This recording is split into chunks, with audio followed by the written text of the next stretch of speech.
Oh my gosh. Hello everyone. Happy Friday morning and welcome to Gilda WABBIT's Dwagways WUVIEW. La la la la la.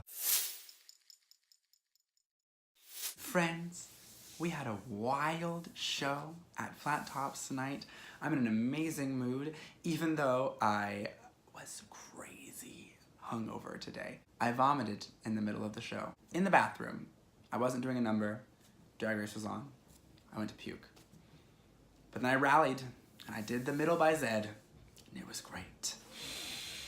Let's dive right into the episode. We are back in the workroom, and I think Eureka puts it best about the Vixen's departure. She didn't like me, but she was talented.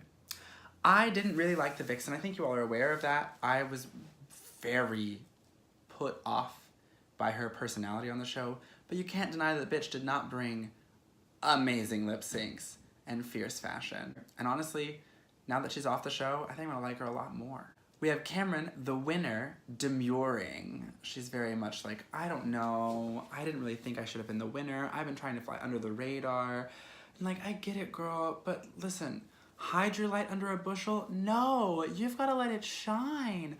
Please have some confidence in yourself. And on the other end of the spectrum, we have Aquaria, who's so confident she doesn't even think she was in the bottom 3 last week. Ma'am? Ma'am? I'm not looking at the camera. I keep looking at myself in this because I'm wearing a new foundation and I think I look really good. We come back the next day and it hits me that we're down to the top 6. This season has flown by, hasn't it? We get to the mini challenge and honestly, it's just an excuse for us to look at nice butts. And I'm not mad about it. I'm having a good time. When they announce that Aquaria wins and that it's over, I'm sad. I like butts. They announce that the maxi challenge is Breastworld. Now, I've never seen Westworld, so I don't know how accurate this is, but Breastworld seems to be a combination of Stepford Wives, Disneyland, and a Lifetime movie. And I will tell you right now, before we even get to it, the script is bad.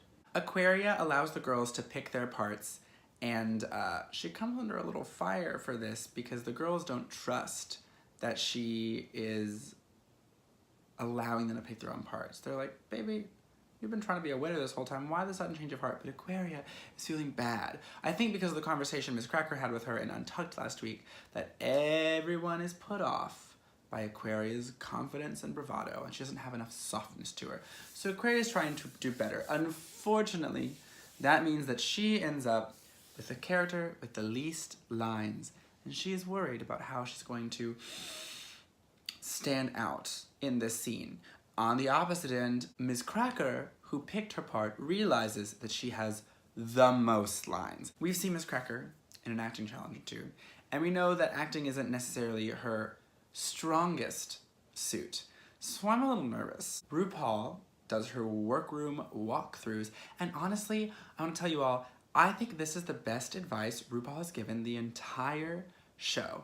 It's that when you're in an acting situation, and I've learned this as a drag queen, the best thing for you to do is find the way for you to be the most authentic, for you to be yourself. We head to the soundstage for filming. Everyone looks amazing in this challenge, but Carson and Michelle, who are directing, have a couple notes. The people who seem to be struggling the most are Ms. Cracker, who has to do take after take after take of every line, Eureka, who can't take direction, and Cameron, who can't really get her lines out in a way that are clear and understandable.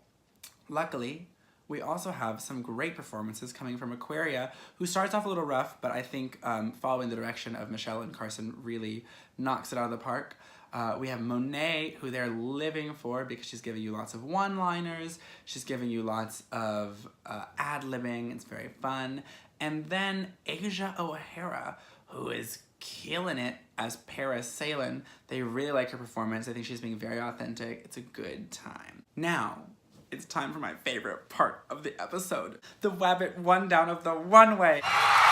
First of all, an amazing runway idea. Old lady looks. I'm so into it. I'm so into it. I love that. I feel like this year, the runways have been really fun, man.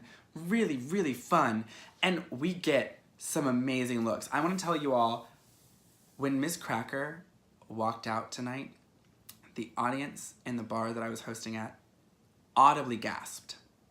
Audibly.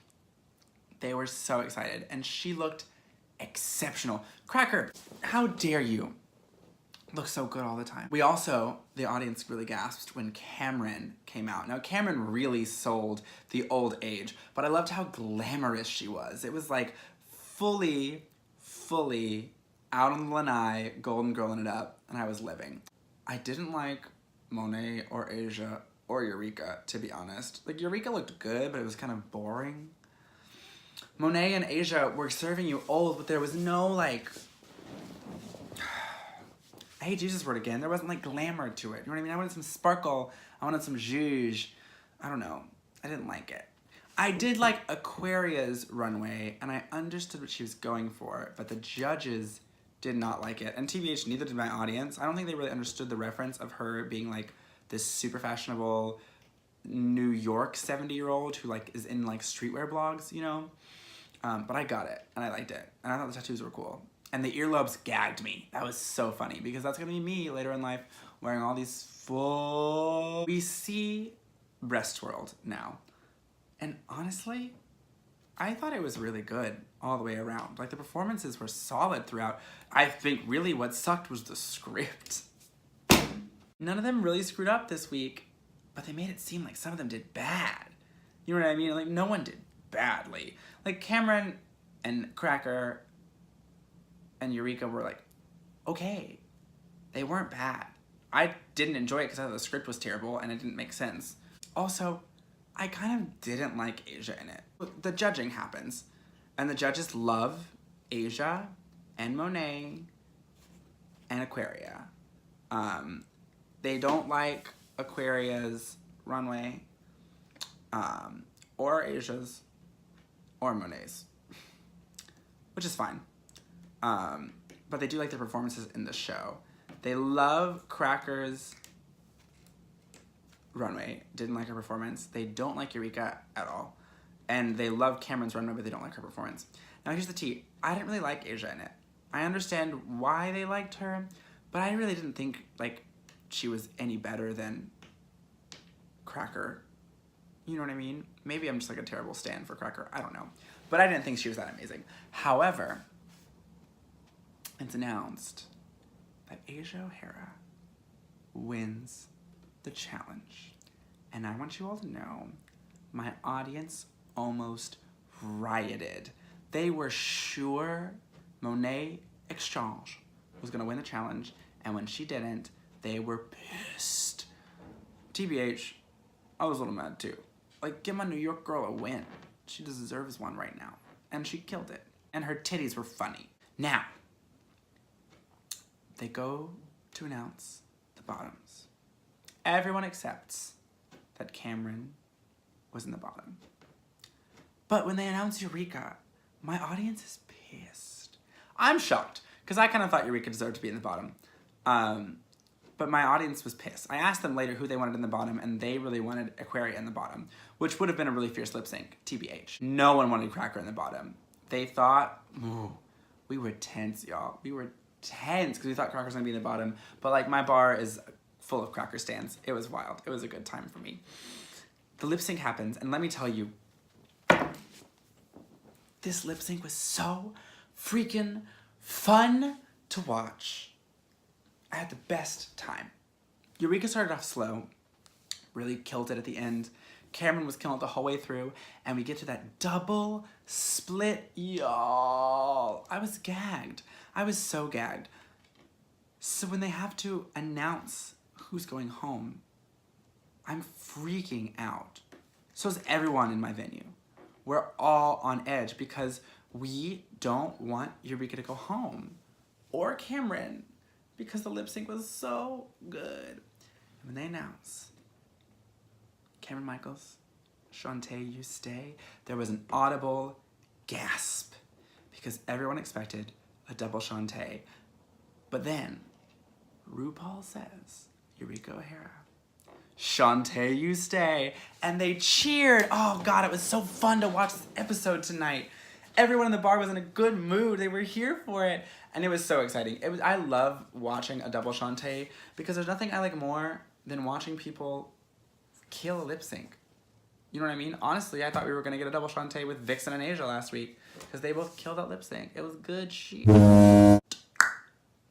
Anyway, kids, that's our episode. We haven't lost anybody. We're still at top 6. I cannot wait to see what next week has in store. I can't wait to watch Untucked tomorrow morning when it comes on my Amazon Prime. Let me know what you think below. Do you agree with the bottom 2? Or do you think, like my audience, Aquarius should have been there?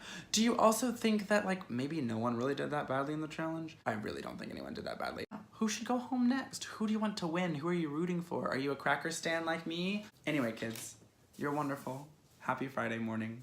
Bye!